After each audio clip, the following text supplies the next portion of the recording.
How much does our background and upbringing hold us back in life? Welcome back. I'm Gila Ross, host of the Power Up podcast, where we share short, relatable ideas that impact and upgrade your everyday life.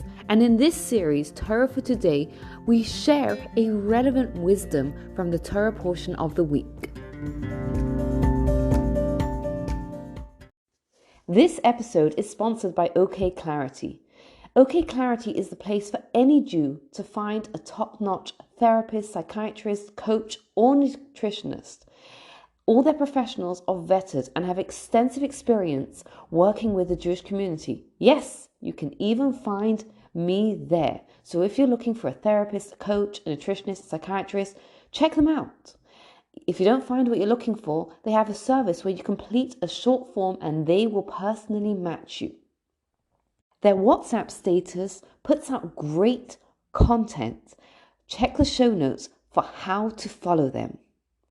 How much does our upbringing hold us back? I think it's a question that we all kind of grapple with at some point. Like, how much does it define us? Here's an interesting insight. In Bechukotai, the Torah talks about the different sins that a person could do. And one of them, it says that a person confesses their sins and the sins of their parents. And it seems kind of weird. Like, what could possibly be wrong with a person confessing the sins of themselves and the sins of their parents? But it's teaching us something powerful. So often we can be so tempted to say, you know what? That's just the way I am. It's the way I was brought up. It's the only way I know. The Torah is telling us no. Our upbringing doesn't define who we are going to be. Abraham grew up in a home of idol worshippers, and yet he went out and he chose to search out for the truth and found and developed a relationship with God. It could be really tempting to feel that that's the way I was brought up, and there's kind of like, that's what's holding me back in life. But that's not necessarily so. It could be tempting to feel like we're held back because of our upbringing, because of our background, but it's not correct.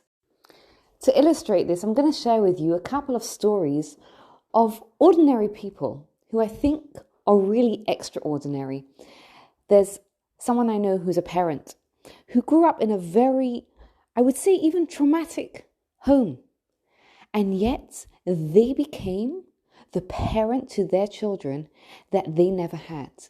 To be able to break that pattern takes true strength and shows us that it's possible. Someone else I knew grew up in a home where Judaism was not a positive experience at all. In fact, quite the contrary. And a person like that could easily turn around and say, I want nothing to do with Judaism.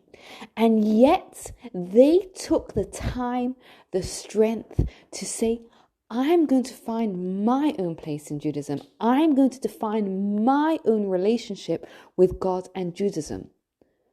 Ordinary people, but showing us that our upbringing is part of who we are, but it doesn't define us. We have the power to choose who we are going to become from right now. So how does a person manage to break the cycle or break through the constraints of their upbringing? They have to take full responsibility for what they do, for their own actions. And that was the mistake of the person.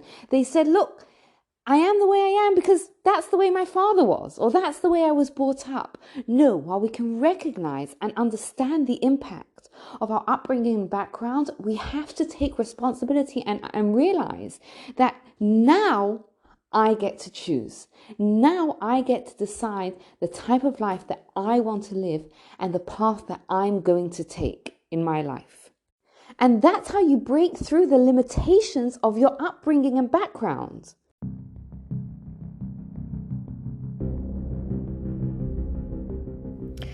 Thank you for taking the time to listen. I'd love to hear if this resonated with you. And if you'd like to discuss it further, you can get in touch with me. You can find me on Instagram at It's Gila Ross, or you can WhatsApp me. My number is in the show notes, and we can set up a time to discuss this further. Thank you for taking the time to listen. Have a wonderful day, and please take a moment to rate, review, subscribe, and share this podcast to anyone else who would benefit from it.